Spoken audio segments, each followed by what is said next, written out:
Agricultural operations, or ag operations, employ the use of airplanes and helicopters in the furtherance of agriculture, horticulture, and forest preservation.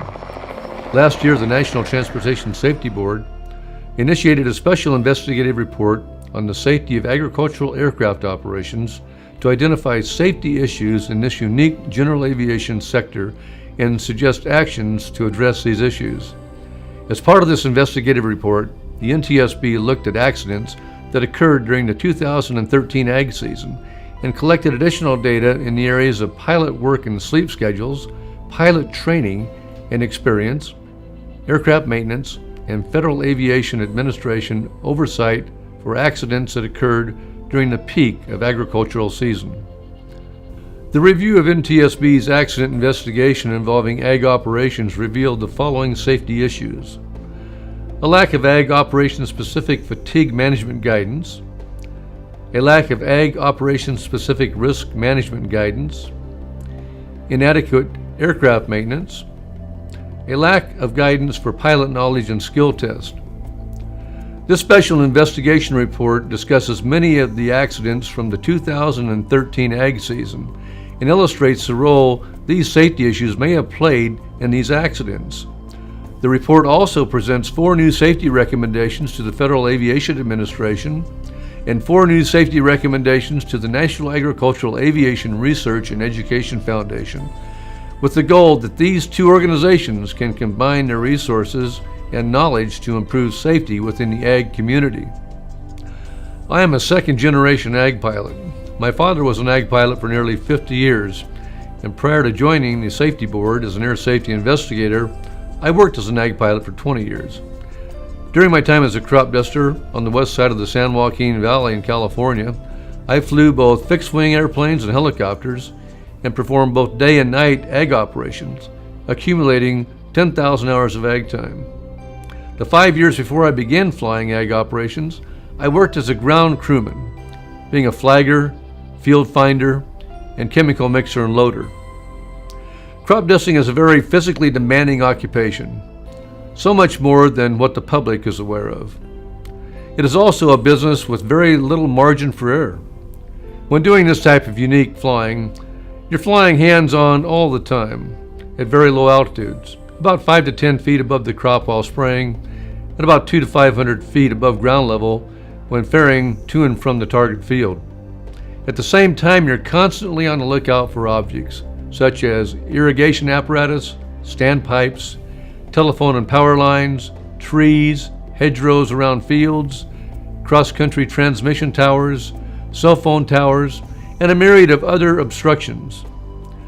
Weather conditions can also provide extreme challenges when performing ag operations. In addition to sun glare, mist, fog, and rain, wind also creates challenges for ag pilots. Also, I have seen repeatedly pilots in the industry who exceed not only the limitations of the airplane, but their own personal limitations, as well as flying when fatigued, pushing it to get the job done, and to put out as many loads as possible. Along with the safety issues identified in the investigative report, obstacle collision accidents remain a top industry concern. The NTSB has also issued a new safety alert, preventing obstacle collision accidents in agricultural aviation. The safety alert highlights investigations by the Safety Board involving ag operations. In Jennings, Louisiana, a pilot was killed after his airplane struck 2 guy wires of a radio tower, although he was aware of the marked radio tower and had worked the field at least 15 times the previous season. The NTSB determined the probable cause of this accident was the pilot's inadequate visual lookout. In Hartford, Kentucky, a helicopter pilot flew through power lines, even though the pilot had circled the target field 3 times looking for obstacles before beginning the spray passes. The NTSB determined the probable cause of this accident was the pilot's failure to avoid a power line that crossed the field, and noted that the company's failure to mention flight hazards during pre-work conference contributed to the accident. The NTSB has identified at least 5 things that pilots and operators can do to avoid being involved in this type of an accident. Number 1, Maintain a quick reference document in paper or electronic form. At the operations base, it contains field maps, charts, photographs, and details of all known obstacles. Frequently review current aeronautical charts for information about obstacles. Number 2, conduct both regular ground and aerial surveys of the target field to identify obstacles. Some towers can be erected in hours, and obstacles can change since you last worked the field. Number 3, use GPS and other technology to maintain awareness of obstacle locations.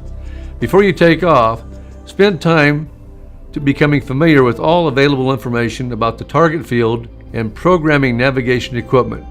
Such pre-flight action can help reduce the potential for confusion or distraction in flight. Number 4, watch for shadows and irregularities in growth patterns to help identify obstacles. And number 5, be aware that task saturation, fatigue, sun glare, and distractions in the cockpit can adversely affect your ability to see, avoid, and remember obstacles. Since I left the industry, there have been significant changes for the better in ag operations. I really do believe that this can be directly attributed to stronger, safer, and overall better designed aircraft, and today's ag pilots take this work much more seriously than those in the past. However, as an air safety investigator, I also see firsthand that even more can be done to improve safety. When implemented, NTSB recommendations issued regarding ag operations will save lives and reduce injuries.